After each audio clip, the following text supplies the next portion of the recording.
Salut à tous et à toutes, c'est Jérémy Cinette, car aujourd'hui nous allons faire un tout nouveau review de film. Le film que je vais vous parler, il s'agit du meilleur film des années 4... en fait, c'est pas le meilleur, mais c'est un très bon film. Aujourd'hui, je vais vous parler sur le film Une vie de bestiole.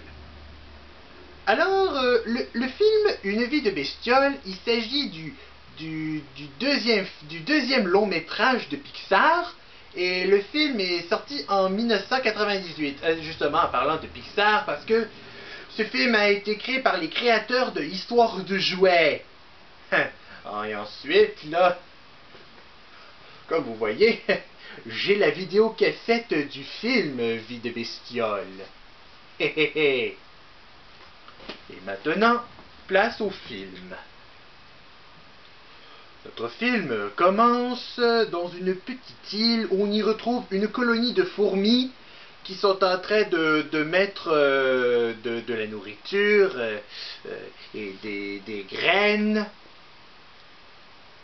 Et après ça, on y découvre la reine des fourmis avec ses deux filles, la princesse Atta et Dot. La princesse disait qu'ils sont en train de mettre toute la nourriture pour faire une énorme réserve pour nourrir les sauterelles. Et après ça, on y découvre le héros du film. Ouais, le héros du film, Click. Click est une fourmi vraiment intelligente, mais il est gaffeur. Juste au moment quand il a utilisé une moissonneuse, et là, il a accidentellement envoyé les restes de brindés sur la princesse Atta. Bon sang, un génie gaffeur, un vrai Gaston Lagaffe, lui.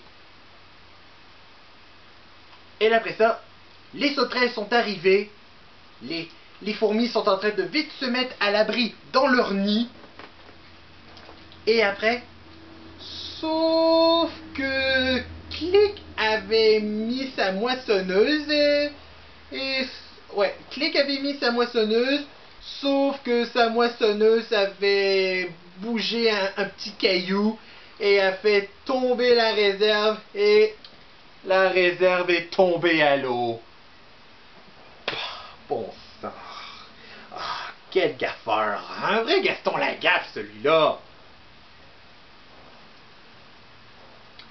Et après ça, les sauterelles sont arrivées dans le nid de fourmis et ils sont en train de les terroriser. Et après ça, on y découvre le grand méchant du film, le chef des sauterelles lui-même, Hopper. Et là, Hopper est en train de leur donner une deuxième chance. Et il va leur dire qu'ils vont revenir jusqu'à ce que la dernière feuille d'automne va tomber de l'arbre. Après que les sauterelles sont parties, Click est en train est devant une cour, juste au moment lorsque Click avait pensé qu'il va emmener des super guerriers pour affronter les sauterelles. Alors, la reine accepte. Alors, Click est en train de faire une grande aventure en allant vers l'autre côté pour aller chercher des bébites super guerriers. Maintenant, la prochaine scène se passait dans un cirque dirigé par un pou, et là, les employés du cirque, ce qu'on voit sont une veuve noire, un scarabée rhinocéros, une coccinelle, une menthe religieuse, une mythe, deux espèces de bousiers, une grosse chenille, et une sorte de bébite qui ressemble à une branche, je ne sais pas de quel genre de spécimen de bébite c'est quoi. Et là, leur spectacle fut un grand échec. Maintenant, de retour à notre héros, il est arrivé dans une grande ville de bébites. Et les bâtiments, là, c'est fait avec des Ben, des trucs de recyclage. Ben ouais, des cartons de lait, des boîtes. Toute une ville de bébites. Et là après, Click avait trouvé une taverne. Une taverne, c'est là où il pourra trouver des super guerriers. Et là après, Click avait aperçu la troupe de cirque. Et après, là, ils sont montrés qu'ils se prennent pour des guerriers. Alors, Click les demande qu'ils vont venir avec lui pour aller voir la colonie de fourmis. Et là, Click et sa bande de bébites se sont arrivés à la colonie de fourmis. Et là, après ça, les petites fourmis sont en train de faire un spectacle pour montrer que la troupe de cirque, c'est-à-dire eux, qui vont affronter les sauterelles.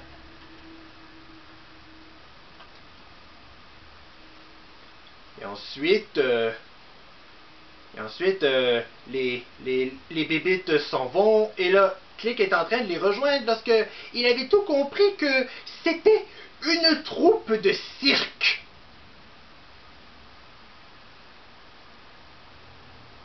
Et alors que la troupe de cirque s'en vont, et Click est en train de les empêcher parce qu'il a besoin d'eux pour affronter les sauterelles.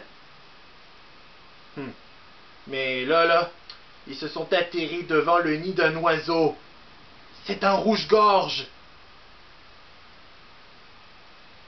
Et là, après, là, juste au moment que Dot est en grand danger par le rouge-gorge, et là, les fourmis sont en train de regarder alors qu'ils ont vu que la troupe de cirque ont sauvé Dot et ont affronté le rouge-gorge.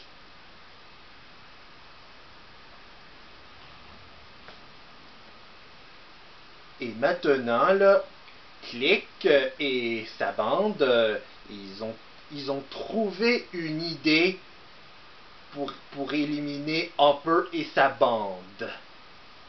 Ils vont construire un faux oiseau géant.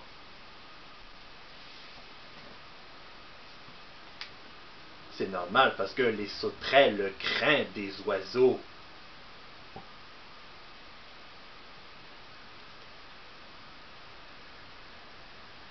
Et là, après ça, les fourmis, ce soir-là, les fourmis sont en train d'attendre le retour des sauterelles. Et là, ils envoient le signal, mais ce n'était pas une des sauterelles, mais le Pou qui est en train de partir à la recherche de ses employés de cirque. Et là, les fourmis ont tout compris que ce sont juste que des vulgaires employés de cirque, pas des vrais super guerriers. Et là, Click est exilé de la colonie à cause que les fourmis le prennent pour un idiot. Et là, après ça, les sauterelles sont revenues.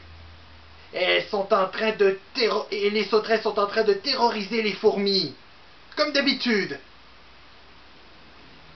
Et là, les sauterelles capturent toutes les fourmis. Sauf Dot et les petites fourmis sont cachées dans un passage secret, mais Dot avait tout entendu que l'une des sauterelles soldats disait qu'ils vont aller tuer la reine. Alors, Dot va prévenir Click. Et en plus, elle s'est volée. Click. Et là, Dot a trouvé Click et la troupe de cirque. Et là, elle avait tout expliqué au sujet des sauterelles et au sujet que Hopper va tuer la reine. Et après, Click et sa bande de bébites sont en train d'aller les sauver. Et bien sûr, ils ont ligoté le Pou. Et après ça, Et après, ils se sont introduits dans la base des fourmis pour aller faire l'attaque. Ah, et bien sûr, la troupe de cirque sont arrivés pour aller les distraire. Un peu comme la scène de quand Timon et Pumba sont en train de distraire les hyènes dans le premier Roi Lion. Et après ça, ils ont envoyé le faux oiseau. Et là les bébites faisant semblant là, avec le jus de baie pour imiter du faux sang. Du faux sang. Non mais sérieux, c'est pour enfants ça. Et ensuite, sauf que Click qui pilotait le faux oiseau avait accidentellement renversé le char de cirque et là, le pouls s'est libéré et là, il a brûlé le faux oiseau. Et là, et après ça, là, toutes les fourmis sont en train de se rebeller contre le vil Hopper et sa bande de sauterelles. Mais là, alors qu'ils sont en train de mettre Hopper dans le canon, mais là, ça a été rompu car ils se mettent à mouiller. Et après ça, c'était toute une bataille épique. Et là, Hopper s'est atterri devant le nid de l'oiseau. Et là, après ça, et une fois de plus, Hopper est vaincu et les petits oisillons sont en train de le manger. Et maintenant, notre film se termine que les fourmis sont en train d'utiliser la technologie moderne, les moissonneuses, comme fait Click. Et là, après ça, les fourmis sont en train de remercier à la bande de cirque d'avoir sauvé leur colonie et battre les sauterelles. Et là, la troupe de cirque s'en vont en leur disant au revoir et les fourmis sont en train d'envoyer des feux d'artifice avec les moissonneuses. Et c'est ainsi que c'est la fin du film. Et voilà mes chers amis, c'est mon review sur le film Une vie de bestiole, qui est en effet le deuxième long métrage de Pixar. Maintenant, je vais donner le classement d'étoiles envers ce film. Le nombre d'étoiles que je vais donner à le film Une vie de bestiole est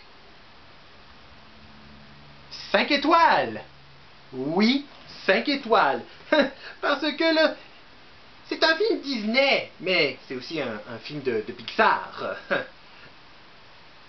En plus, c'est le deuxième long métrage de Pixar qui est en effet les créateurs de Histoire de jouets.